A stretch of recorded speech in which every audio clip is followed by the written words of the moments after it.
pour partir la journée du bon pied. Au 98.5 Montréal, vous écoutez L'Agacé le matin. C'est jamais le fun de passer si proche et de ne pas gagner une partielle, mais on sait qu'on a énormément de travail à faire. Les libéraux et Justin Trudeau sont finis. Ils sont finis. Il faut voir que c'est un régime, le Canada est un régime brisé. Il faut sortir de là et se bâtir quelque chose en fonction de nos intérêts, nos décisions. Ça s'appelle un pays. Dans ce supermarché de Beyrouth, la victime avait un beeper accroché à la ceinture.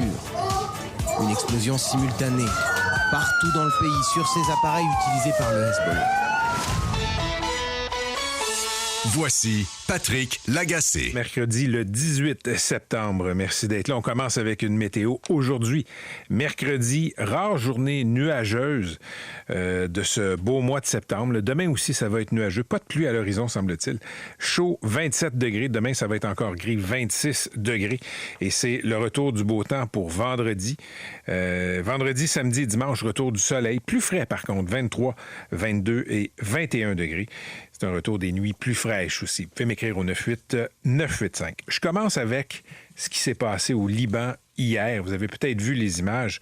C'est une incroyable opération contre des membres du Hezbollah au Liban. Le Liban est au nord d'Israël. Il y a des tensions depuis des décennies entre le Hezbollah, et Israël. Le Hezbollah, c'est un parti politique, c'est un mouvement social aussi, opère des écoles, des centres hospitaliers, etc. Mais c'est aussi un groupe armé qui est désigné comme terroriste par plusieurs pays dans le monde, dont le Canada. Donc, ce qui s'est passé hier, ça sort d'un film. Et même là, je dis ça sort d'un film. Si c'était dans un film, on dirait que c'est pas crédible. 3000 personnes liées au Hezbollah avaient des téléavertisseurs. Des téléavertisseurs qui ont été achetés dans les derniers mois, semble-t-il. Pourquoi? Bien parce que le Hezbollah a décidé que les cellulaires n'étaient pas sécuritaires. Ça aidait Israël à faire des frappes ciblées, à traquer des militants du Hezbollah pour les assassiner. Donc, on a dit, on va passer à une technologie qui est un peu moins avancée, les téléavertisseurs. On va pouvoir continuer à se parler entre nous, à communiquer, etc. Et donc, 3000 militants qui ont une pagette, comme on disait dans le temps quand c'était répandu ici, à leur ceinture. Et là, en fin de journée, hier au Liban, la pagette se met à sonner. Sonner. Donc, il y a plusieurs personnes qui ont pris la pagette et qui ont commencé à regarder ce qu'il y avait sur l'écran. Donc, vous voyez la scène. Là. Les gens prennent le bidule, le tiennent proche de leur visage et ça explose. Au même moment, simultanément, à 3000 endroits, au Liban, tu as des pagettes qui ont explosé. Il y a des images qu'on a vues. C'est épouvantable. Ça fait des blessures épouvantables. Beaucoup de blessures au visage, beaucoup de blessures aux mains, beaucoup de blessures à la hanche, aux parties génitales, aux jambes. Donc, Israël a mis hors d'état de nuire 3000 militants du Hezbollah d'un coup hier. Et dans les premières théories qui circulaient, c'était est-ce qu'on a fait exploser les batteries de ces téléavertisseurs? Ce qui semble être la théorie la plus plausible présentement, c'est qu'Israël aurait réussi à intercepter les téléavertisseurs qui ont été commandés par le Hezbollah avant la livraison au Liban. Qu'est-ce qu'on a fait? On a ouvert les boîtes, on a mis des petites quantités d'explosifs liés à un dispositif téléguidé. Et au moment jugé opportun, qui était hier après-midi, on a fait exploser 3000 téléavertisseurs. Quand je vous disais que c'est comme dans un film, mais dans un film, on penserait que ceci n'a pas de bon sens, je n'ai pas souvenir d'une opération semblable à grande échelle comme ça, aussi dévastatrice, quand il s'agit d'individus ciblés individuellement. Le Mossad, les services de renseignement israéliens qui font de l'action directe, qui ont tué des ennemis d'Israël partout dans le monde, a l'habitude de faire ça. Mais à si grande échelle, il y a quelque chose d'incroyable dans ce qui s'est passé au Liban hier. Et on va en parler à l'émission d'abord avec une journaliste qui est sur place à Beyrouth. On va en parler aussi avec Jean-François Lépine, qui chronique chez nous sur les affaires internationales les lundis et vendredis. Mais là, c'est tellement gros, on lui a demandé de venir commenter aujourd'hui. Fabrice de Pierrebourg, qui a souvent fait du reportage là-bas, qui est allé dans des fiefs du Hezbollah au sud Liban, va aussi être en studio pour nous expliquer la paranoïa du Hezbollah face à Israël, paranoïa qu'il a constatée et qui n'était pas non plus non fondée. Donc, il y a l'exploit technique, il y a l'exploit technologique, évidemment. Israël est entouré d'entités qui veulent sa destruction. L'Iran, le Hamas, qui est dans les territoires palestiniens occupés, qui est à Gaza, les Houthis au Yémen, le Hezbollah au Liban. Donc, les Israéliens, je le disais, ont l'habitude de frappes comme ça, d'opérations spectaculaires ou pas, pour cibler ses ennemis. Maintenant qu'on souligne là, le caractère spectaculaire, le succès d'une opération comme ça, l'autre question qu'il faut se poser dans le contexte où il y a une escalade dans cette région-là, c'est comment ça finit? Vous et moi, ici, on a le luxe de se dire ils pourraient juste se parler puis faire la paix. Je pense que c'est plus compliqué que ça. Je parle d'Israël et de toutes les entités qui veulent sa destruction. Mais même si Israël vient de marquer un grand coup, même si c'est peut-être le prélude à une guerre avec le Hezbollah et tu viens de déstabiliser 3000 combattants potentiels du Hezbollah, tu viens aussi de semer non seulement la terreur, mais la confusion. Comment ils vont communiquer entre eux s'il y a une guerre avec Israël? C'est une question qui n'est pas résolue. Comment on sort de tout ça? Et on le voit, c'est pas juste une question régionale. Il y a des impacts ici, même dans notre monde politique. Ici, il y a des impacts sociaux. On l'a vu avec les occupations de campements. Comment tu sors de cette dynamique-là? C'est une question qui, moi, me donne le vertige. Je suis allé dans cette région-là à 2 reprises en reportage, 2013 et 2009, et le niveau de haine entre les partis est inexplicable. Il n'y a pas de... Non, pas inexplicable. Et difficile à décrire. Ici, dans nos petites chicanes politiques, même dans nos combats qui ont impliqué la souveraineté du Québec, tu n'as pas un tel niveau de haine entre les protagonistes. Donc, je vous le dis, c'est un beau succès, je le mets entre guillemets, d'Israël d'un point de vue militaire, d'un point de vue de renseignement, d'un point de vue psychologique même, parce que là, tu as 3000 personnes qui n'ont pas été tuées, qui vont marcher estropiées dans les rues du Liban. Il y a un coût psychologique dans une société pour ça. Mais au-delà de ça, comment on sort de cette dynamique-là? J'en ai aucune idée, mais on va y revenir un peu plus tard à l'émission. C'est vraiment du jamais vu dans le monde du renseignement ce qui s'est passé hier. On revient au pays. 2 partiels qui ont eu lieu lundi, 2 élections partielles. Et là, le NPD, on le sait, à Winnipeg, a gagné. Le Bloc québécois a réussi à détrôner le Parti libéral dans un comté de l'ouest de Montréal, qui était un château fort des libéraux de Justin Trudeau. Tout le monde a sa lecture ce matin. Tout le monde fait son analyse. Justin Trudeau qui dit être déçu, mais dit aussi que lui et ses ministres disent la même chose, là. Les Canadiens doivent être plus éveillés au danger que représente Pierre Poilievre. Donc, on répète un peu la même chose qu'il y a quelques semaines quand les libéraux ont perdu une autre circonscription Château-Fort dans la région de Toronto. C'est un discours un peu paternaliste, je dois vous le dire, là. On a reçu hier Jean-Yves Duclos, qui est un ministre fédéral de la région de Québec. Lui aussi avait un peu ce discours-là. Les gens font pas attention. Les gens sont pas très éveillés à ce que représente Pierre Poilievre. Honnêtement, si c'est ça votre discours chez les libéraux, ça vaut pas cher la livre. Les gens sont assez éveillés. Les gens ont exprimé beaucoup d'empathie, pas d'empathie, mais les gens aiment Pierre Poilievre. J'exclus le Québec. Hors Québec, quand vous lisez les forums de discussion, quand vous lisez les médias, l'avance de Pierre Poilievre est extraordinaire, par 20 points. Il y a quelque chose que M. Poilievre dit qui résonne avec les Canadiens et que les libéraux n'arrivent pas à imiter ou n'arrivent plus à faire résonner un discours là, qui va avoir de l'écho dans le cœur des gens.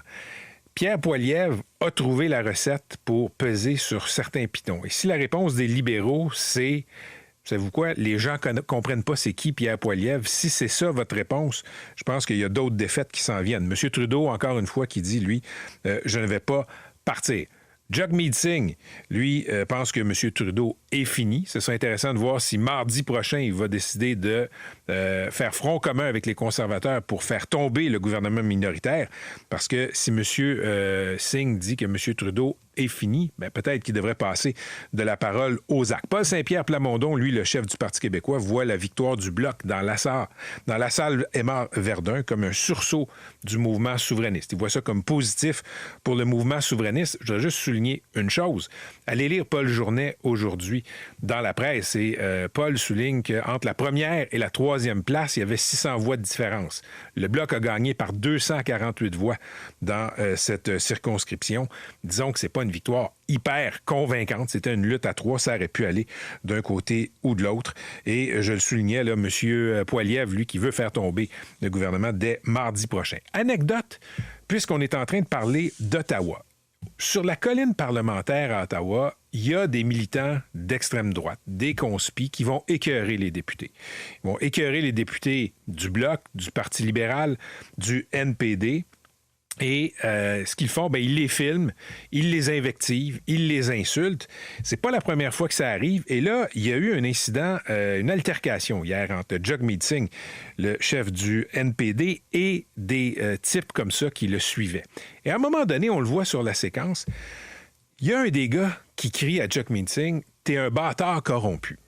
Et Jagmeet Singh ignorait les deux gars, faisait semblant de ne pas les entendre. C'est souvent la meilleure façon de réagir.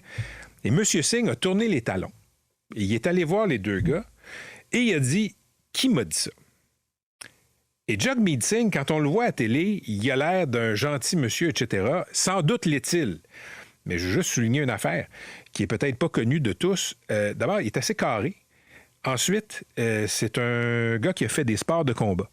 Il a fait du judo, Jagmeet Singh. Il a fait des arts martiaux mixtes. Il a fait du taekwondo, de la boxe. Il fait toutes sortes de choses qui, disons, l'incitent à pas avoir froid aux yeux dans une situation comme ça. Et là où c'est spectaculaire, c'est qu'il rentre dans la face des deux gars en disant « Lequel de vous deux a dit ça? » Et à ce moment-là, il n'y en a pas un des deux qui voulait dire « C'est moi qui a dit que tu étais un bâtard corrompu. » Personne n'est pour la violence, mais ça montre qu'il y a une proximité sur la colline parlementaire et une agressivité.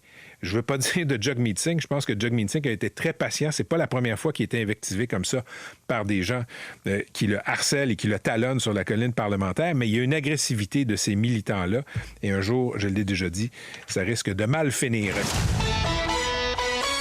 Je veux parler de ce réseau frauduleux de revente de véhicules dans Montréal-Nord. Ça se passait dans un point de service de la Société d'assurance automobile du Québec. On a appris que la SAAQ a décidé carrément de fermer ce point de service. Et il y a des détails qui sortent dans les médias, notamment la presse, là, qui a beaucoup de détails. Ce serait une sorte de stratagème de collusion entre des revendeurs de voitures et au moins une préposée du centre de la SAAQ. Le stratagème, c'est qu'on modifiait à la baisse la valeur du véhicule. L'employé qui fermait les yeux recevait en échange 40 à 50 $ par transaction. Ça semble assez anodin, mais si vous mettez plusieurs fraudeurs plusieurs fois par jour, par semaine, ça fait beaucoup d'argent.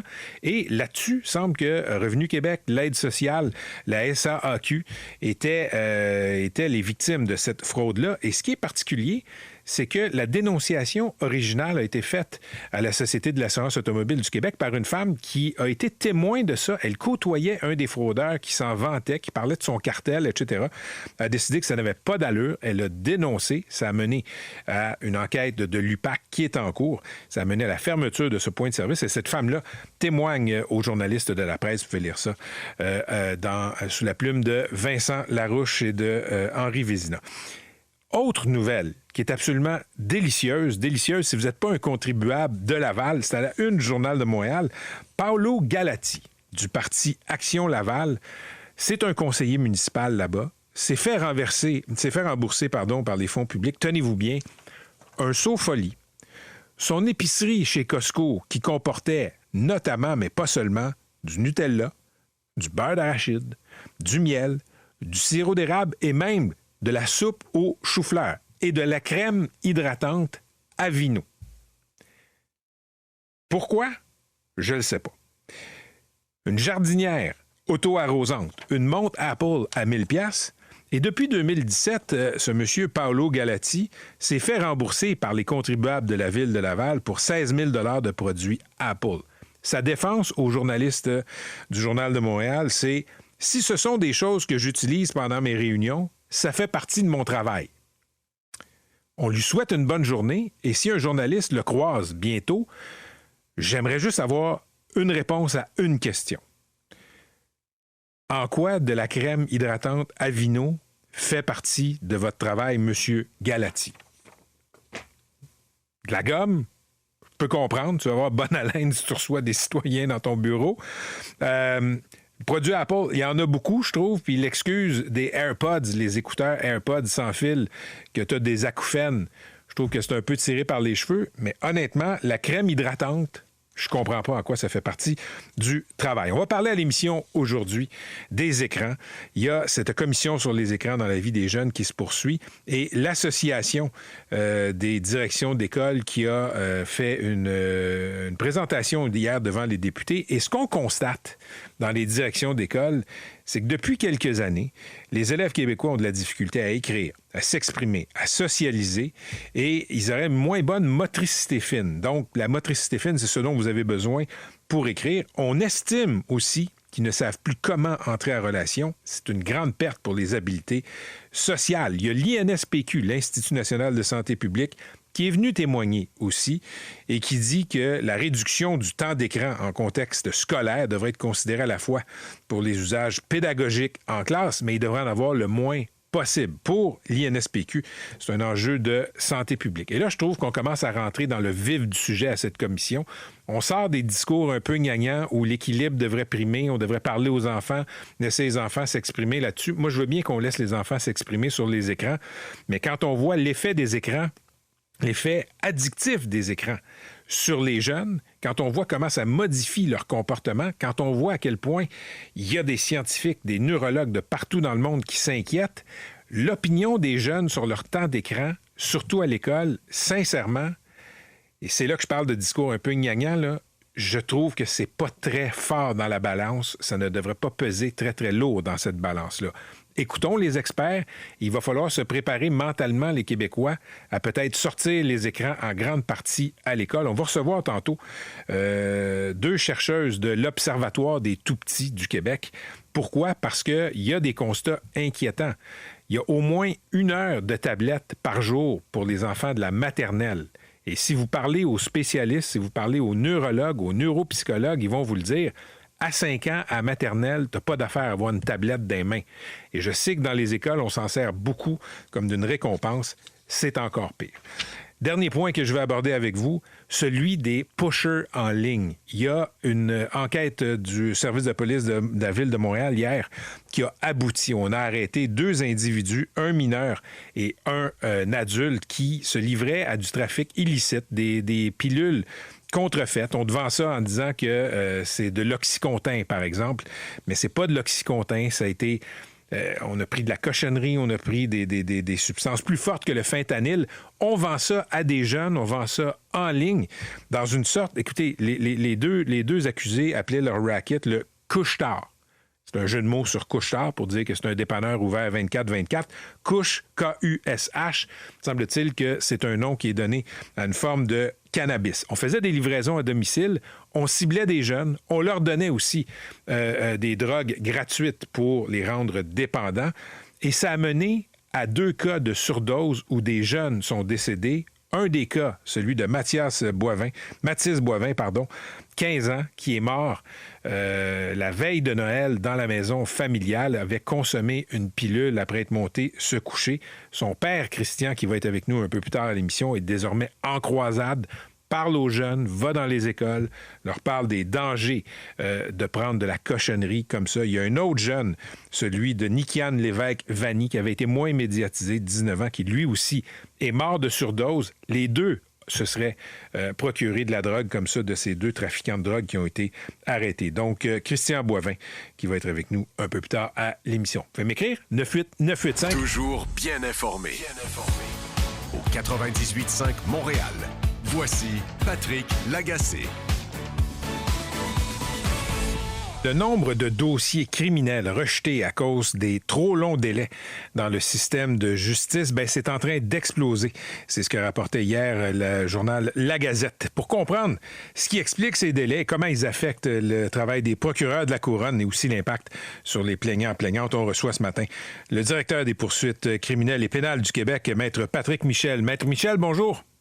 Oui, bonjour, M. Lagacé. Merci de me recevoir ce matin. Bien, plaisir. Écoutez, peut-être commençons par les statistiques. Les arrêts de Jordan là, qui forcent les tribunaux à traiter certaines causes dans des délais très précis, ça a causé l'annulation de combien de cas au Québec l'année passée? OK, je veux d'abord peut-être faire une petite précision, si vous me permettez. Alors, il y a deux types d'arrêts de procédure. Il y a ceux auxquels on référait dans l'article de la Gazette, c'est les arrêts de procédure prononcés par le tribunal. Alors, les arrêts de procédure judiciaire, ça, ce sont des données qui sont fournies par le ministère de la Justice. Alors, je peux difficilement les commenter parce que c'est pas nous qui les compilons. Je ne sais pas comment c'est compilé. Par contre, de notre côté, le DPCP, nous sommes aussi appelés par moment, malheureusement, à devoir nous-mêmes arrêter les procédures. Et ce qu'on constate cette année, par exemple, l'année passée, on avait 238 arrêts des procédures prononcés par le DPCP sur toute l'année. À pareille période, on était à 165 et là, actuellement, si on compare aux dernières données plus récentes, on est à 40 arrêts de procédure. Donc, il y a les arrêts de Jordan, puis il y a aussi de leur propre chef, les procureurs de la Couronne, qui arrêtent des procédures parce que les délais sont trop longs? Bon, c'est ça, c'est que ce qui va nous amener parfois à devoir nous arrêter les procédures, c'est qu'on va faire une analyse des délais. On va se rendre compte que il y a peu de chances qu'on puisse gagner une requête Jordan si jamais elle est présentée. Et plutôt donc que de mettre en péril un dossier dont les délais sont disons, en santé. On va préférer, disons, arrêter les procédures dans un dossier qui est plus vulnérable pour prioriser un dossier peut-être plus grave, de gravité subjective plus importante, pour lequel on a l'assurance de mener la poursuite à terme. Donc, si vous vous entêtez, façon de parler, à poursuivre un cas, ça se peut que ça nuise à un cas où vous êtes plus solide. Effectivement. Alors, c'est ce qu'on veut éviter, même si c'est malheureux. Vous parliez des chiffres, de l'augmentation. Même si ça reste une infime proportion, puis je tiens à le dire parce que je veux me faire rassurant pour les victimes qui hésitent à dénoncer ou pour les victimes qui sont déjà impliquées dans le système de justice puis qui peuvent voir ça puis s'inquiéter. Il reste que ça reste une infime proportion de tout le volume de dossiers qu'on traite. On parlait dans l'article de la Gazette cette année de peut-être une soixantaine d'arrêts de procédure. Moi, je vous dis une quarantaine de notre côté et on a actuellement 207 000 dossiers actifs devant les tribunaux. Alors, c'est grave. Écoutez, un seul arrêt des procédures, c'est un de trop. Ça devrait évidemment pas arriver. On est conscient du drame que ça peut représenter pour les victimes impliquées et qui voient leur dossier se terminer comme ça. Mais il reste que je veux me faire assurer que c'est quand même une infime proportion des dossiers qui se terminent de cette façon-là. Puis chaque semaine, il y a des requêtes Jordan qui sont rejetées par les tribunaux, puis il y a des agresseurs qui sont condamnés. Je sais qu'on manque de personnel, mais il y a aussi les procédures qui sont très longues, fastidieuses. Maître Michel, vous êtes procureur de la Couronne, vous êtes le patron des procureurs de la Couronne. Là. Je lisais, il y a eu des émeutes raciales au Royaume-Uni cet été. Il y a des gens qui ont été arrêtés un lundi, puis ont été condamnés à prison le vendredi. Comment ça se fait qu'on n'est pas capable d'avoir ça ici? Écoutez, les parallèles sont difficiles à faire, les comparaisons sont difficiles à faire. Je ne connais pas le système. Il y a différents types de procédures qui peuvent s'appliquer en Angleterre selon la gravité des infractions, des procédures plus ou moins expéditives. Alors, c'est difficile pour moi de comparer. Mais je vous demande pas, Maître Michel, je vous demande pas d'opiner sur le système de justice britannique. C'est pas ça que je vous demande. Mais vous êtes dans le système, vous connaissez ça mieux que moi, mieux que mes auditeurs. Là, on voit, les causes prennent 1 an et demi. J'ai vu un appel dans le cas de Léa Clermont-Dion. L'appel a pris 3 ans. Les Britanniques, clairement, ils ont compris quelque chose qu'on n'a pas compris. est-ce que ça se peut que, oui, il y a le manque de personnel, ça se peut-tu que vous vous êtes fait imposer des règles trop contraignantes, des règles de procédure trop contraignantes par les tribunaux? Bien, les règles de procédure se sont complexifiées. Ça, il faut le constater. Je pense que tous les acteurs le constatent. Les règles de procédure se sont complexifiées. Maintenant, il y a différents facteurs là, qui causent cette situation-là, de l'augmentation des délais judiciaires. Des facteurs, je vous dirais, qui sont de portée plus globale. Hein. Je vous rappellerai là, que la Cour du Québec, la direction précédente de la Cour du Québec avait diminué le nombre de jours d'audience annuellement. Alors ça, évidemment, ça a eu un impact de créer des retards puis de retarder finalement des dates où on peut fixer à procès. Alors, il y a des facteurs comme ça, puis il y a des facteurs plus, je dirais, plus particuliers à certains dossiers. Il peut y avoir, par exemple, une victime ou un témoin essentiel qui ne va pas se présenter le jour du procès. On doit demander une remise. On peut découvrir de nouveaux éléments de preuve en cours de préparation du procès qui nous amènent à devoir aussi reporter le procès, des changements d'avocat. Alors, c'est difficile de mettre le doigt sur une cause en particulier. C'est multiple et ça peut être variable d'un dossier à l'autre. C'est multiple, mais ma question, puis j'aimerais ça avoir une réponse claire, puis je sais que c'est pas de votre faute, Maître Michel. Ça se peut-tu que le système cause des embûches qui font que le système met des années avant d'accoucher dans des causes criminelles?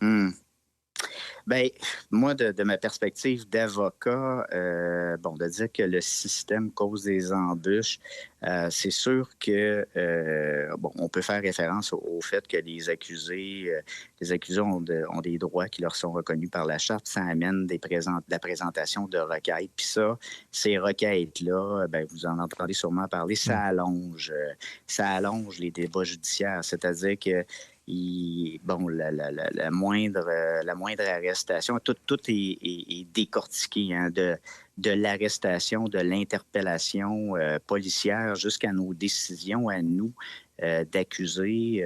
Ces décisions-là sont décortiquées puis ils peuvent faire l'objet de beaucoup de débats fondés sur les droits garantis par la Charte. Et puis, je n'en fais pas le reproche aux accusés puis aux avocats. ils ont des droits puis ils ont le droit de les faire valoir.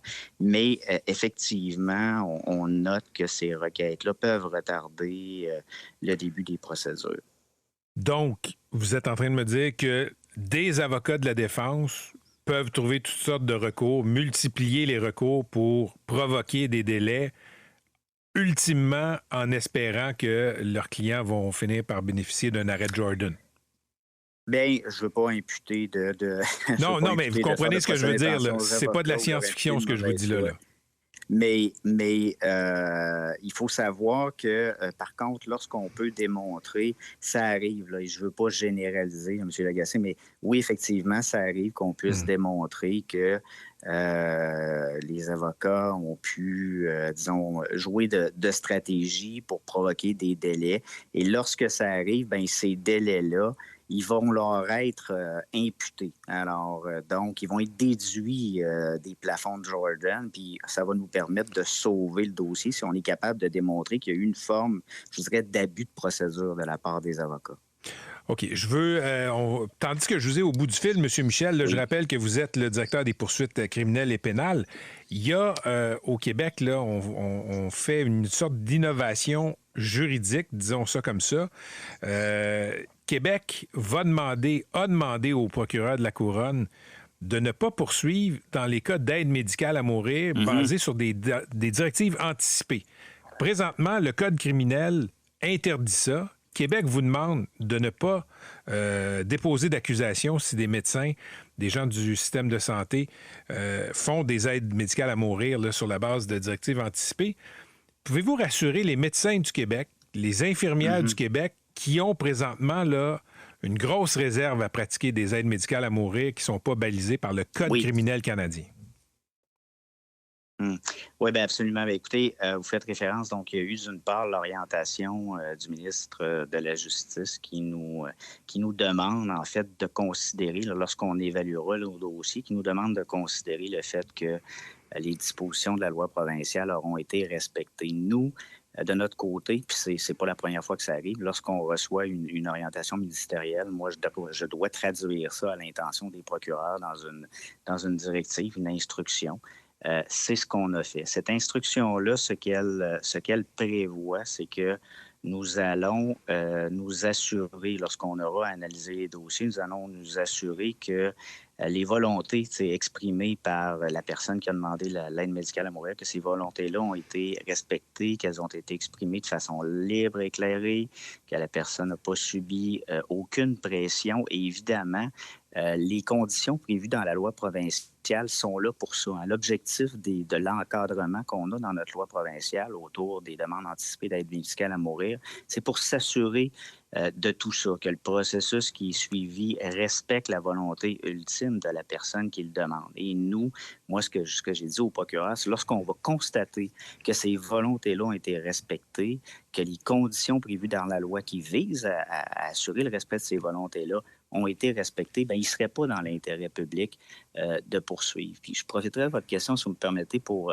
rassurer justement les gens du milieu médical, mais aussi la population sur un aspect qui a été soulevé, c'est que on évoque que des citoyens pourraient décider, ou des membres de la famille qui ne seraient pas d'accord avec une décision qui a été prise là, dans le contexte de l'aide médicale à mourir, de porter eux-mêmes des accusations. Mais notre instruction, elle s'applique aussi à ces cas-là. Alors nous, si ça arrive qu'un citoyen de sa propre initiative porte des accusations, entreprend des poursuites criminelles, d'abord, il faut l'autorisation d'un juge pour le faire. Nous, on va être informés de ça, puis on va pouvoir intervenir en amont pour arrêter les procédures si on constate que, justement, les volontés de la personne ont été respectées et qu'elle n'a subi aucune pression. Est-ce qu'un procureur fédéral pourrait décider de déposer des accusations?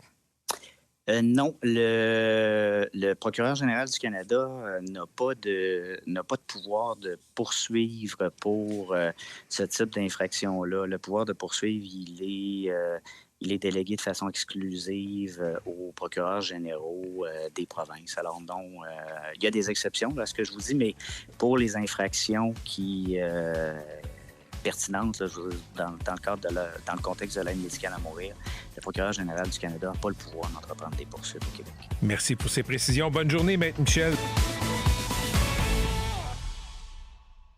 Toujours bien informé. Au 98.5 Montréal. Voici Patrick Lagacé. En Noël, il y a un jeune de 15 ans qui est décédé l'année passée. Venait de souper avec sa famille et là, est allé dans sa chambre et sans que ses parents le sachent, le jeune Mathis Boivin a pris une pilule. C'est une pilule empoisonnée. Il pensait prendre de l'Oxycontin.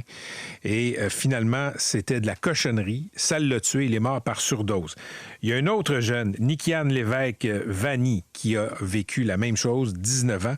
Et dans ces deux cas-là, Bénédicte, la police a pu remonter la filière et hier, on a arrêté 2 trafiquants de drogue. Un homme de 24 ans et un adolescent de 17 ans qui ont été arrêtés hier par le service de police de la Ville de Montréal. Des arrestations qui sont le résultat d'une enquête de plusieurs mois qui a débuté directement après le décès de Mathis. Et là, donc, 2 arrestations. Il y a aussi eu des perquisitions dans 3 logements dans Annecy, Quartier-Ville, Villeray, Saint-Michel, Parc Extension, à l'intérieur d'un véhicule aussi qui appartient à un des suspects. Et on a réussi à mettre la main sur des centaines de comprimés contrefaits. On dit d'apparence pharmaceutique. Et ce que ça a démontré avec cette enquête-là, c'est que ces comprimés-là sont en réalité des dangereux opioïdes de synthèse, on dit de type isotonitazène, qui peuvent engendrer justement des cas de surdose. Alors, l'adulte va comparaître aujourd'hui au Palais de justice de Montréal, quelqu'un qui a déjà des antécédents. Il va faire face à des chefs d'accusation de trafic et de possession pour fin de trafic de stupéfiants. Et le mineur, lui, va comparaître à la Chambre de la jeunesse de la Cour du Québec pour aussi trafic de stupéfiants et possession dans le but d'en faire le trafic. Des accusations qui ne concernent pas le fait d'avoir causé la mort d'une personne, mais qui sont liées au trafic de stupéfiants. Et ce qu'on nous dit du côté du SPVM, c'est que l'enquête se poursuit aussi. Merci, Bénédicte. Et justement, je me tourne maintenant vers Christian Boivin. Il est le père de Mathis. Christian, bonjour. Bonjour, Patrick. On s'était parlé peu après la mort de ton fils. J'ai fait une chronique là-dessus dans la presse. Il y a plusieurs personnes qui ont été émues. Tu es allé à Tout le monde en parle. Tu as fait de la mort de Mathis un combat personnel. Maintenant, tu fais de la sensibilisation dans les écoles.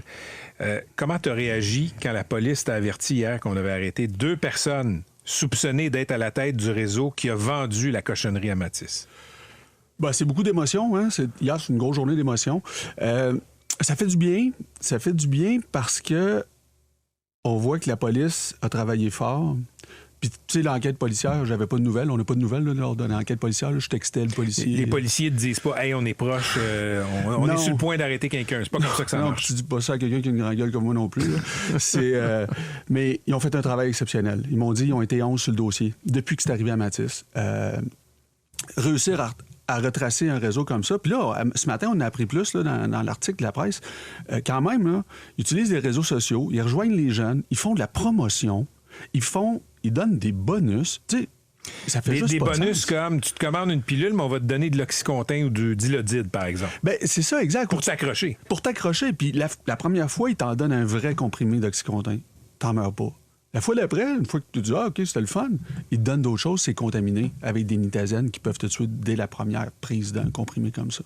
Fait que oui, ça fait du bien parce qu'on enlève un danger de la rue. C'est sûr qu'il en reste, là, mais on en a enlevé un. Fait que oui, ça m'a fait du bien hier. As-tu étonné de voir, justement, le modus operandi, là? On est sur les réseaux sociaux, on vend ça. Ils appelaient ça un dépanneur. Ils appelaient ça le Kush-Tar. Le Kush-Tar, K-U-S-H, parce qu'il semble que ce soit un dérivé de cannabis, Kush, traduction ouvert 24 heures sur 24. Oui, c'est terrible. C'est terrible. Puis quand je suis passé, tout le monde en parle, il y avait les jeunes qui font la série ados, là, puis ils en parlaient un peu, les jeunes. Ils disaient, on fait un party, là, on ramasse ça sur Instagram, on prend telle commande, il y en a un qui amène. Mais c'est tellement dangereux. Il y a une mère qui m'a écrit il y a quelques mois, justement, avec des captures d'écran, en me disant, regardez, c'est comme ça que ça se vend.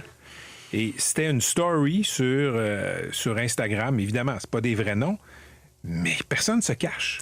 Personne ne se cache. Puis ça revient, tu sais, on en entend parler depuis longtemps, là, la fraude en ligne, des choses de même. C'est difficile de mettre un nom sur un clavier. Puis je pense que c'est un peu ça, le genre de sentiment que ces criminels ont. Puis c'est un peu un des blocages de la police.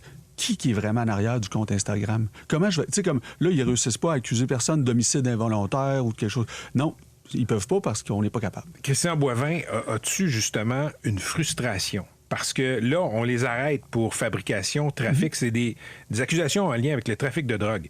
On les accuse pas d'homicide involontaire, on les accuse pas de meurtre parce que ton fils est mort d'une surdose à cause de leur cochonnerie. Et il y a un autre jeune, là, je le disais tantôt, Nikian Lévesque-Vanni, dont le cas était moins médiatisé. Est-ce que ça te frustre? Bien, c'est fâchant. C'est fâchant. T'sais, oui, ces gens-là, j'espère qu'ils vont avoir sur la conscience des décès.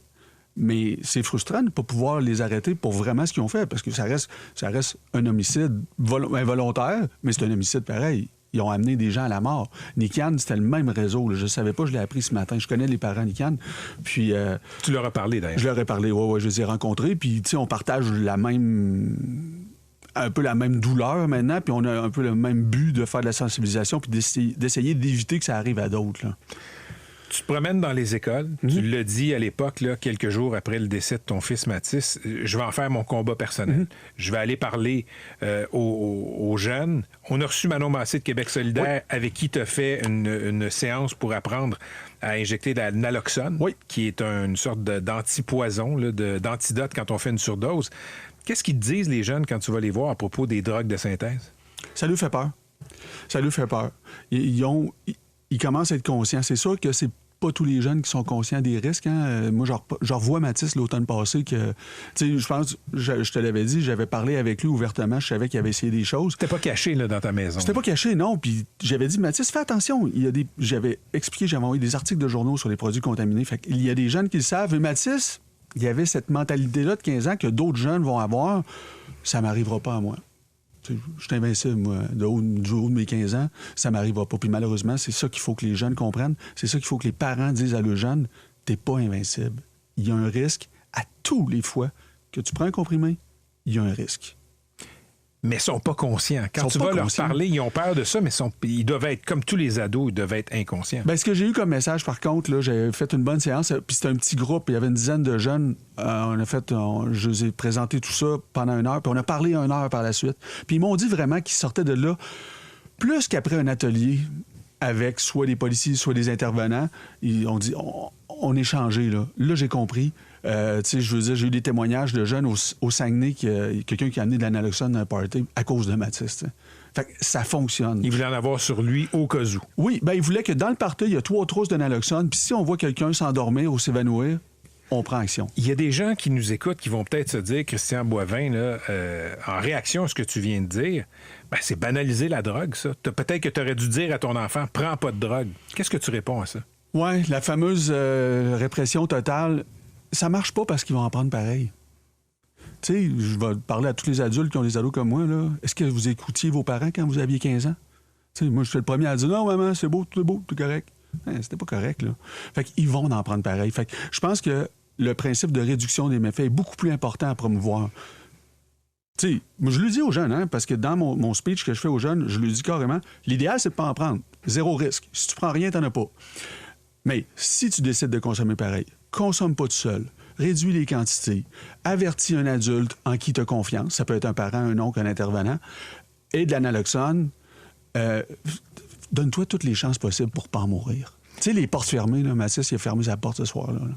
Je suis pas allé le voir, moi, à 9h. Tu savais pas qu'il y avait un danger potentiel? Je pensais jamais que mon ado allait mourir ce soir-là.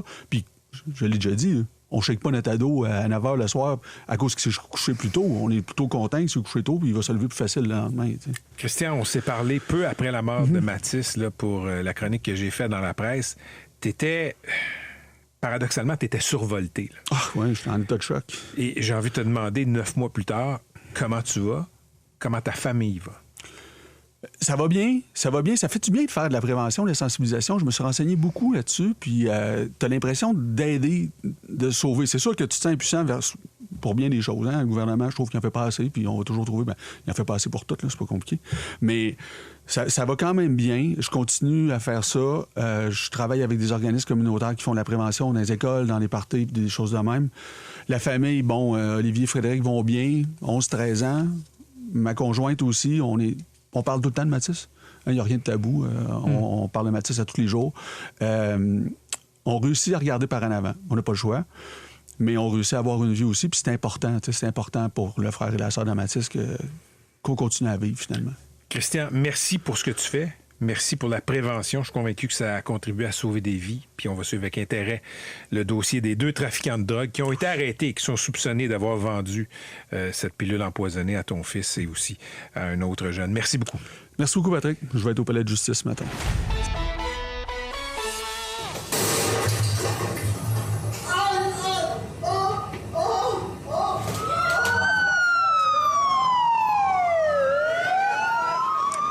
Les bruits que vous venez d'entendre, des bruits de mini-explosions, d'ambulances, ça a retenti, ça a sévi partout au Liban hier, notamment à Beyrouth. Pourquoi? Parce que, semble-t-il, qu'Israël a réussi à pirater plus de 3000 téléavertisseurs portés par des membres du groupe militant Hezbollah. C'est une force politique importante au Liban. C'est un groupe armé, c'est un groupe social aussi qui opère des hôpitaux, des écoles. C'est une force majeure dans la région qui est en conflit avec Israël. Et là, à peu près simultanément, 3000 de ces téléavertisseurs ont explosé. Ça a causé des centaines, des milliers de blessures, des gens défigurés, estropiés. On dénombre 12 morts, et dont 2 enfants. Ça a causé des scènes de chaos, de panique, un peu partout au Liban. On va aller immédiatement à Beyrouth parler avec Clotilde Bigot. Elle est journaliste correspondante là-bas. Madame Bigot, bonjour. Bonjour. Ce sont des images qui ont fait le tour du monde très rapidement. S'il vous plaît, racontez-nous ce que vous avez vu et vécu hier. Alors en fait, hier, ça a commencé. Moi, j'habite dans un quartier, je suis assez loin de la banlieue sud de Beyrouth, donc je n'ai pas entendu ces mini-explosions. Mais par contre, ce que j'ai entendu, c'est des dizaines d'ambulances. Donc on se demandait un petit peu ce qui s'est passé, ce qui se passait, pourquoi il y avait autant d'ambulances qui allaient et qui venaient. Et ensuite, lorsqu'on a su ce qui s'était passé, moi, je suis allée à l'hôpital le plus proche de mon domicile, qui est un hôpital spécialisé dans les grands brûlés. Et alors même qu'on était très loin du fief, entre guillemets, du Hezbollah, il y avait quand même eu 8 blessés, et des blessés graves. On a vu une ambulance notamment arriver avec un homme sur une civière et des bandages sur tout son visage. C'était des scènes assez prenantes. Il y avait la famille qui était là, mais il y avait aussi des amis et d'autres personnes qui font partie du Hezbollah. Et en fait, on arrive à les remarquer parce que les militants ou alors les sympathisants gens du Hezbollah ont une façon particulière de s'habiller, soit en kaki, soit en noir. Mais donc voilà, il y avait des scènes où vraiment on voyait des personnes du Hezbollah qui venaient dans différents hôpitaux, des hôpitaux qui ne sont pas du tout proches de fiefs du Hezbollah, et tout le monde était extrêmement triste. Les médecins, les infirmiers et les infirmières étaient complètement débordés, et il y a eu le ministère de la Santé qui a pris les choses en main et qui a en fait commencé à trier les patients et les blessés. Et donc c'est pour ça que tous les hôpitaux de la capitale ont reçu des blessés, quel que soit le lieu où ils ont été blessés.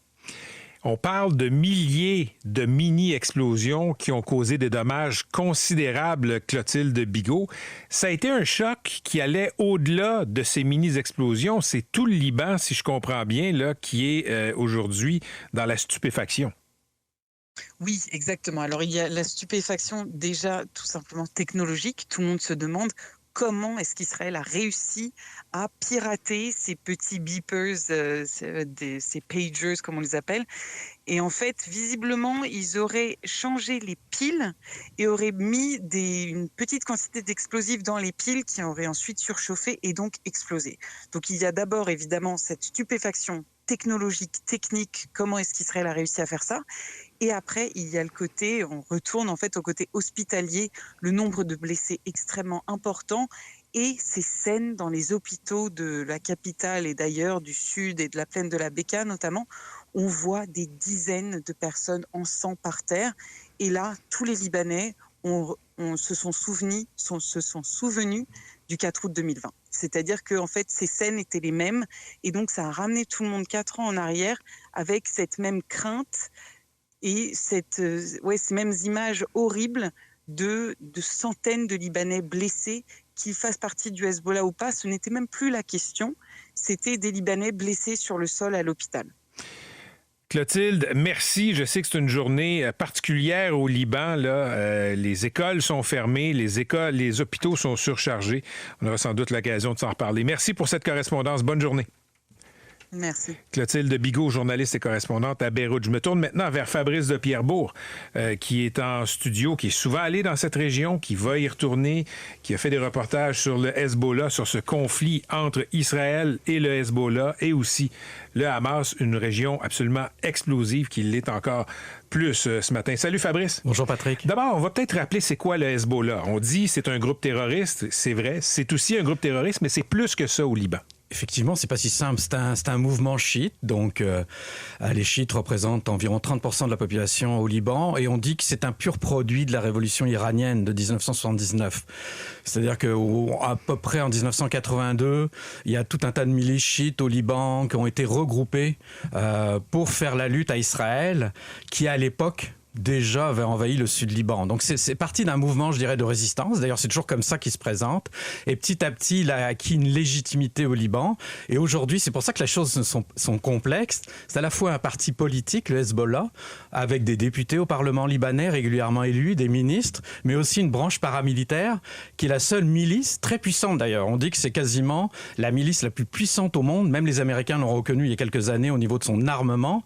Et c'est la seule milice qui n'a pas déposé les armes à la fin de la guerre civile libanaise des années 70, qui a fini dans les années 90. Et eux, quand j'y suis allé ce printemps, quand on leur pose toujours la question, ils disent on garde nos armes parce qu'on est le seul rempart contre Israël, puisque l'armée libanaise est en totale déliquescence, toujours, n'est pas équipée. L'État libanais n'est pas très fort. L'État libanais n'est pas très fort. Et donc, nous, on est le seul rempart, finalement, pour empêcher Israël, une nouvelle fois, d'envahir le sud Liban.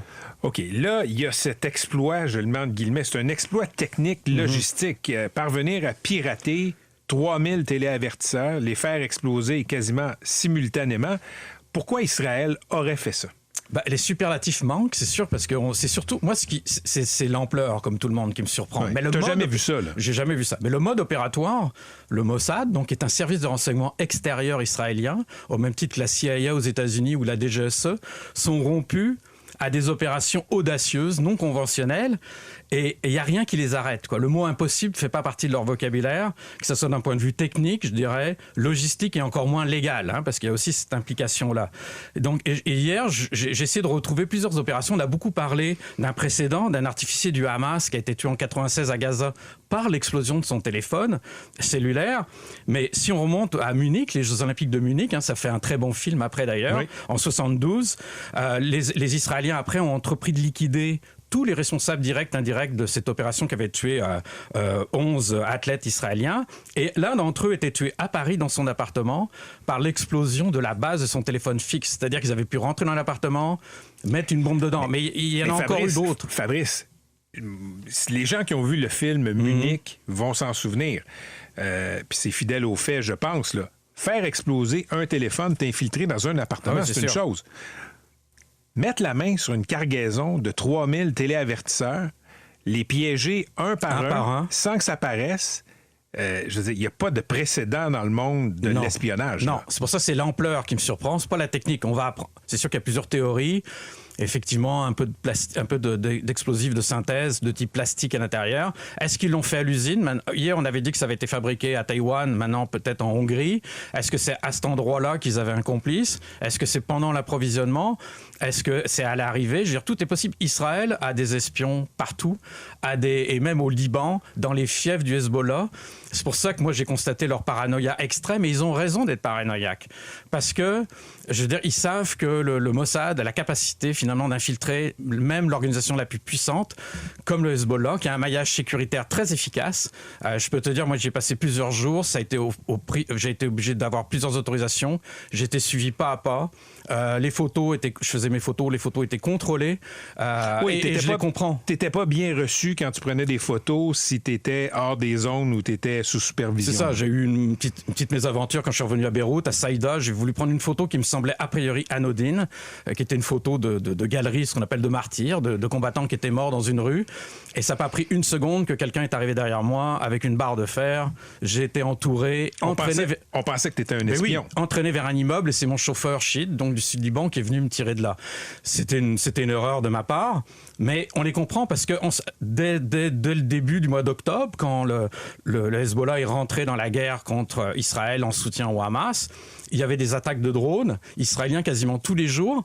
Et d'ailleurs, la plupart des combattants et des officiers du Hezbollah qui avaient été tués ont dit qu'ils avaient été repérés pendant leur déplacement à cause de leur téléphone cellulaire. Et c'est pour ça qu'ils ont largué les cellulaires pour les remplacer par une technologie, disons, plus ancienne. Plus ancienne, mais qui ne nous a pas protégés. Et à l'époque, Hassan Nasrallah, le chef du Hezbollah, avait dit « Débarrassez-vous de vos téléphones cellulaires, ce sont des espions ».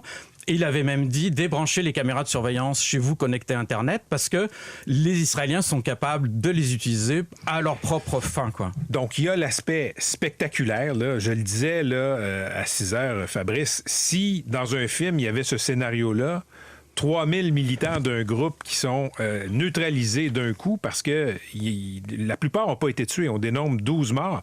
Dont des civils, des enfants, d'ailleurs. Oui, deux civils, je pense. 2 ou 4 enfants. Ouais, là, les rapports diffèrent. Mais, je veux dire, j'ai vu les blessures. Ces gens-là sont neutralisés. Ils ne pourront pas faire rien dans les prochaines semaines, dans les prochains mois. Pourquoi Israël a fait ça? Alors, il y a deux théories. Il y en a qui disent qu'ils ont précipité cette opération-là parce que le Hezbollah, et c'était quelque chose qu'ils avaient planifié depuis très longtemps, peut-être préalable à une opération, une autre invasion d'Israël. Donc, ils ont besoin de mettre KO tout le système de communication du Hezbollah. Je dois quand même dire qu'ils ont un système parallèle, qui est un système filaire depuis très longtemps au Sud-Liban. C'est-à-dire qu'eux-mêmes, quand on dit que le Hezbollah est un État dans l'État, ils ont leur propre système de communication filaire. Mais c'est sûr que là, ça complique les communications avec les combattants. Et on dit que c'est une opération qui a été précipitée parce qu'ils craignaient que le Hezbollah découvre effectivement que c'est cette opération de piégeage des téléphones, des téléavertisseurs. Mais il y a un historien israélien qui a fait un bouquin extraordinaire d'ailleurs sur les opérations de ce type du Mossad. Il en a dénombré plus de 2000 depuis des décennies. Et il disait que leur doctrine, lui, il résumait la doctrine du Mossad et d'Israël ainsi: si tu es un ennemi d'Israël, nous te trouverons et nous te tuerons où que tu sois. Et le passé a démontré que ce ne sont pas que des paroles. Exactement. Fabrice, merci beaucoup. Merci, c'est un plaisir de te retrouver. Merci pour ces explications. On aura l'occasion de te retrouver très bientôt en ondes. 8h15, je me tourne maintenant vers Jean-François Lépine. Jean-François est ici généralement le lundi et le vendredi, mais cette opération, fort probablement du Mossad israélien au Liban, est d'une telle ampleur, tellement inusitée qu'on a demandé à Jean-François de venir nous parler aujourd'hui. Salut Jean-François. Bonjour Patrick. Pourquoi une telle attaque maintenant d'abord? Ben d'abord, je pense que Fabrice l'a dit, c'est ce que, entre autres, le New York Times a interrogé beaucoup de sources autour de cette opération-là, et c'est eux qui disent, entre autres, que l'opération aurait été précipitée parce qu'on avait peur que les gens du Hezbollah découvrent ce qui s'en venait.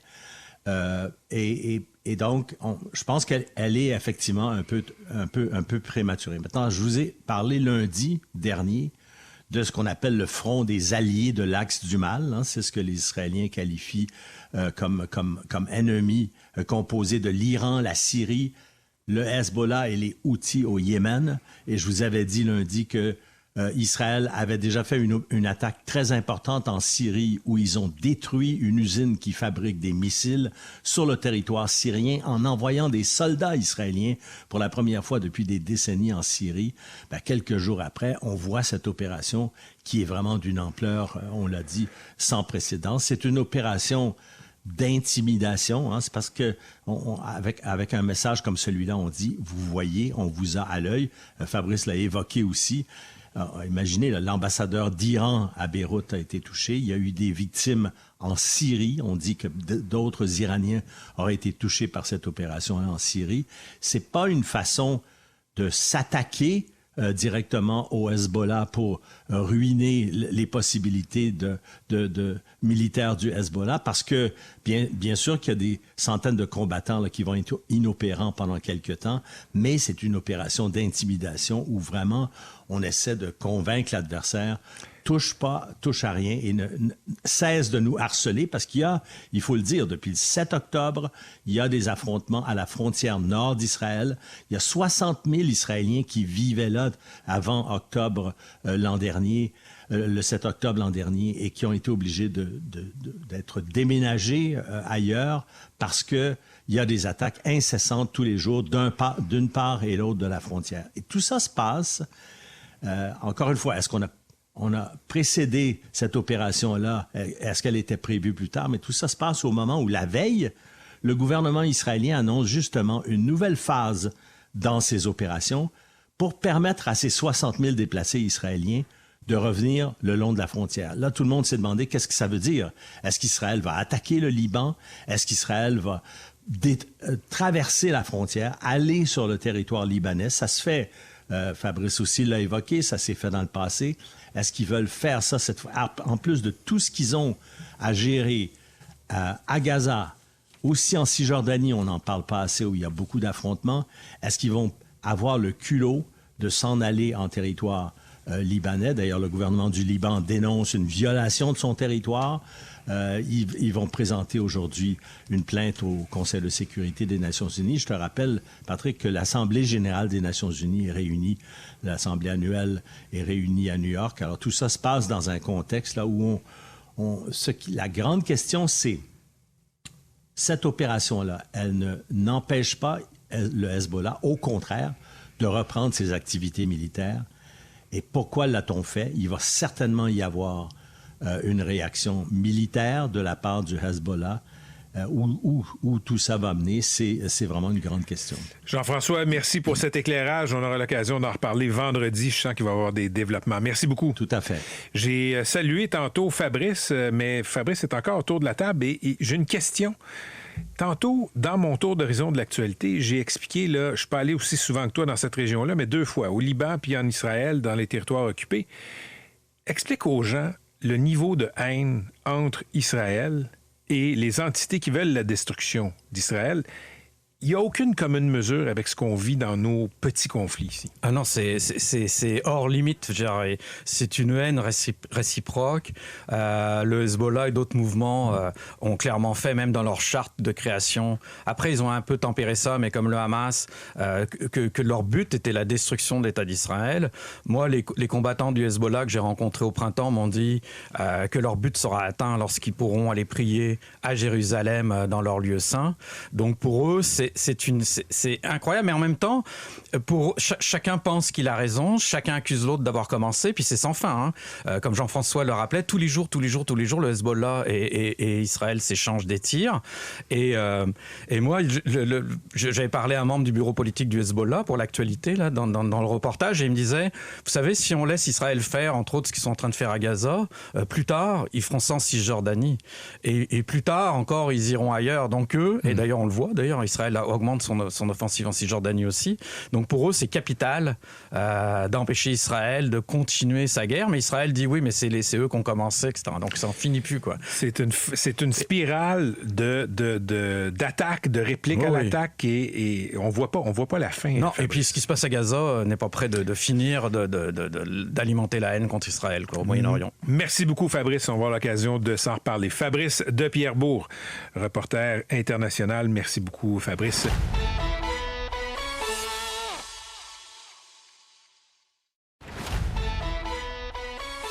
Voici Patrick Lagacé. On parle beaucoup des écrans dans la société, et pas juste au Québec, les écrans dans la vie des enfants, des adolescents. Il y a ces jours-ci une commission spéciale sur l'impact des écrans et des réseaux sociaux sur la vie des enfants et des ados qui a commencé à Québec. On va profiter de tout ça pour parler avec Julie Caillot. Elle est directrice de l'Observatoire des Tout-Petits, et Maude Bonenfant, professeure au département de communication sociale de l'UQAM et titulaire de la chaire de recherche du Canada Enjeux, technologie et société. Mesdames, bonjour. Bonjour. Merci d'être là d'abord. Vous avez sorti une analyse qui montre que la tablette est très importante dans la vie des élèves de maternelle, par exemple. En fait, les écrans en général, ce qu'on constate, c'est que les tout petits de 0 à 5 ans y sont exposés. Ça peut surprendre, on peut se dire que pendant la petite enfance, on n'utilise pas ce genre d'outils, mais en fait, dans une proportion de 52% des enfants des enfants de maternelle 5 ans se trouvent à utiliser une tablette au moins 1 heure par jour. Et ce qui est préoccupant, c'est que la période du 0-5 ans... Dans la vie ou à l'école? Alors, en général, dans les différents milieux qu'ils fréquentent, ça peut être à la maison, ça peut être au service de garde éducatif à l'enfance, et puis à l'école, ça peut être en classe ou en dehors de la classe, pendant le dîner, à la fin de la classe. OK. Madame Caillot, vous me parlez d'1 heure par jour chez les tout-petits, les enfants d'âge maternel. Ce que je lis depuis quelques mois, ce que je comprends de ce que les spécialistes comprennent du fonctionnement du cerveau chez les enfants de 5 ans ne devraient pas être sur une tablette. Effectivement, la particularité de cette période-là de la vie, c'est la construction du cerveau. Donc, les connexions se font entre les neurones, se font quand l'enfant est en interaction avec son entourage ou avec son environnement. Et ce sont des connexions essentielles pour mettre les fondements de son développement. S'il passe son temps devant un écran, c'est du temps qui est perdu pour réaliser ces expériences stimulantes, dans le fond. Maude Bonenfant, je me tourne vers vous. Là. Je rappelle que vous êtes professeur au département de communication sociale de l'UQAM. Est-ce que le numérique et les enfants, on est allé trop vite en affaires? Oui, on est sûrement allé trop vite. En fait, c'est que on a mal considéré la manière dont on doit utiliser le numérique. C'est-à-dire, je donne un exemple, quand on était petit, on mettait devant la télévision et le contenu à la télé était autorisé par les télédiffuseurs et les publicités étaient encadrées par la loi sur la diffusion pour les 13 ans et moins. Sur le numérique, c'est pas ce qu'il y a cours. Et donc, c'est des contenus qui sont pas surveillés, avec de la publicité, avec des mécaniques qui sont pas adaptées. Et on utilise la tablette comme un téléviseur, alors que la tablette devrait être envisagée comme un jeu de société. Est-ce que, vous me devancez, professeur Bonenfant, il y a beaucoup de gens des gens de ma génération qui se disent « Oui, mais nous, on avait la télé ». Expliquez en quoi l'interaction qu'on peut avoir, même enfant, avec le téléviseur, c'est pas la même chose que l'interaction qu'on a avec un écran, avec les réseaux sociaux, quand on est un enfant en 2024. Pour les petits, ils ne sont pas nécessairement sur les réseaux sociaux, mais nous, ce qu'on a observé dans les jeux vidéo, c'est qu'il y a des mécaniques qui crée une certaine addiction, donc une certaine compulsion. On a observé des mécaniques similaires à du gambling, voire du gambling, des mécaniques qui font revenir en jeu, des mécaniques qui font regarder de la publicité. Et donc, on fait agir l'enfant et on le laisse avec la tablette comme on le laisserait devant la télé, alors qu'il devrait être accompagné par un parent. Donc, ça devrait être une activité partagée avec le parent, avec un contenu qui est approprié, donc des mécaniques qui vont le stimuler sainement pour un temps X, donc un temps qui est précis. Et donc, c'est pas tant le numérique qui est à bannir, mais la manière dont on le considère et la manière dont on l'utilise. Il y a quelques mois, j'ai fait une chronique, là, c'est une mère qui se plaignait du fait que dans une classe de maternelle, la tablette était utilisée comme une récompense. Si tu as été fin, si tu as eu une bonne note ou je ne sais quoi, là, tu peux avoir la tablette. Est-ce que c'est une utilisation recommandable de la tablette dans un milieu scolaire? Moi, je suis pas pédagogue, mais je peux dire que les enfants ont besoin d'apprendre à s'autoréguler et donc à avoir un rapport sain avec la tablette. Et donc, si la tablette sert seulement à récompenser ou qu'elle sert seulement à calmer l'enfant, mais l'enfant associe la tablette à quelque chose d'agréable qui vient le consoler, qui vient le rassurer, et donc il va associer ce rapport-là au numérique jusqu'à l'adolescence. Alors que si on entretient un autre rapport à la tablette, donc je reviens à l'exemple du jeu de société, si on considère la tablette comme un jeu, qu'on l'utilise pendant un certain temps et qu'ensuite on le range parmi les autres activités, les livres de lecture, les crayons, etc., mais l'enfant ne fait pas ce genre d'association-là avec la tablette comme étant une récompense ou un moyen de se consoler. Madame Caillot, je reviens vers vous et je rappelle que vous êtes directrice de l'Observatoire des tout-petits. Périodiquement, vous publiez des études sur le bien-être des tout-petits qui sont très bien faites d'ailleurs. Est-ce qu'un enfant qui n'a pas de tablette entre 0 et 5 ans, est-ce que sa vie va être bousillée? Est-ce que c'est nécessaire à sa vie et à son développement entre 0 et 5 ans? En fait, ce dont un tout petit a besoin, c'est d'être en interaction avec le monde réel. Donc, si on lui offre des expériences stimulantes, d'aller se promener pieds nus dans le gazon, de grimper au parc, de jouer avec ses amis à la piscine, ça va contribuer à son développement. Si on lui parle, si on est attentif à ses besoins, ça va contribuer à son développement. Donc, c'est ce type d'expérience qu'il faut faire vivre au tout petit. Donc, un enfant de 0 à 5 ans qui n'a pas accès à la tablette, là, il rate rien. Là. Effectivement, en autant qu'on va lui faire vivre des moments qui vont l'aider à se développer, puis à poser les fondements de ses apprentissages futurs. Le langage, l'apprentissage du langage, puis la recherche documente à quel point passer du temps sur un écran peut nuire. Le langage est précurseur de la lecture et de l'écriture. Puis ce qu'on constate, c'est qu'un enfant, plus il passe de temps devant un écran, plus il est à risque d'arriver à l'école en étant vulnérable sur le plan de son développement. Il y a des travaux à Québec qui ont commencé, là, donc la société se penche sur ce problème-là. Les écrans, les réseaux sociaux, l'effet sur la socialisation, la résilience, parce que c'est lié aussi à toutes sortes de troubles de santé mentale, semble-t-il. L'apprentissage aussi. Mais j'ai deux expertes devant moi. Je suis curieux, Mme Bonenfant, Mme Caillot, de savoir ce que vous donnez comme conseil aux parents de vos entourages qui ont des enfants, qui ont des adolescents, quant à tout ce qui est numérique, tablettes, réseaux sociaux, etc. Je commence avec vous, Mme Bonenfant. Mais les 0-5 ans est vraiment pas la même chose que les 6 puis les adolescents. Ouais. Donc, c'est vraiment très différent, il faut le dire. Donc, c'est sûr que les 0-5 ans, ça prend de l'accompagnement. Ça, c'est clair. Et donc, ça, c'est le conseil que je donne. Mais un point qu'on soulève pas assez, puis souvent, on se retourne vers les parents devraient faire ci, c'est l'entreprise, les industries ont une responsabilité. Il devrait y avoir un encadrement plus grand. C'est-à-dire que présentement, sur le web, c'est très peu encadré. Et évidemment, le GAFAM et l'industrie du jeu vidéo... ne veulent pas être réglementés. Et il devrait y avoir, par exemple, une classification des produits numériques pour les enfants, comme on le fait avec le cinéma, par un organisme indépendant, des spécialistes qui viendraient regarder les produits numériques ainsi que les jeux vidéo pour dire ce contenu-là est adapté aux enfants de tel âge à tel âge. Pour l'instant, on n'a pas ce genre de balise-là. Je termine avec vous, Mme Caillot. Les conseils que vous donnez aux gens de votre entourage, là, quand vous n'êtes pas dans les symposiums scientifiques, là, quant au numérique, c'est quoi? Alors, pas juste les parents, mais l'ensemble des adultes qui interviennent auprès des enfants, des professionnels. D'abord, d'être sensibilisés, de se renseigner aux effets puis aux répercussions particulières pendant cette période de la vie. Puis on peut donner un exemple d'une étude américaine qui parle d'infirmières qui ont profité des visites à domicile pour sensibiliser les parents aux effets des écrans sur les tout-petits. On rencontrait des parents dont les enfants avaient entre 3 mois et 2 ans, donc une intervention vraiment très précoce. Et ce qui a été observé, c'est que les parents ont eu tendance à exposer plus tardivement leur enfant et pour des durées moins longues. Une fois sensibilisés. Une fois sensibilisés par rapport à ceux qui n'avaient pas reçu ce type d'information. Donc, parmi toutes les pistes de solutions qu'on met de l'avant dans le rapport, il y a celle de la sensibilisation. Puis, effectivement, comme Maud le mentionnait, tout ce qui est encadrement réglementaire autour des produits numériques. Et puis, de favoriser, comme on le disait tout à l'heure, des activités où l'enfant va pouvoir bouger, l'accès au parc, l'accès aux piscines, de pouvoir permettre aux enfants d'être des enfants, dans le fond. De chicaner, de jouer, etc. Et de s'ennuyer. De s'ennuyer aussi, c'est important. Ben, on apprend quand on s'ennuie, on apprend quand on se chicane aussi. Oui. Merci à vous deux. C'est une conversation qui est fascinante et nécessaire sur les écrans, le numérique, les enfants et les ados. Merci beaucoup. Merci. C'était Julie Caillot, directrice de l'Observatoire des Tout-Petits, et Maude Bonenfant, professeure au département de communication sociale de l'UQAM, titulaire également de la chaire de recherche du Canada en jeux, technologie et société.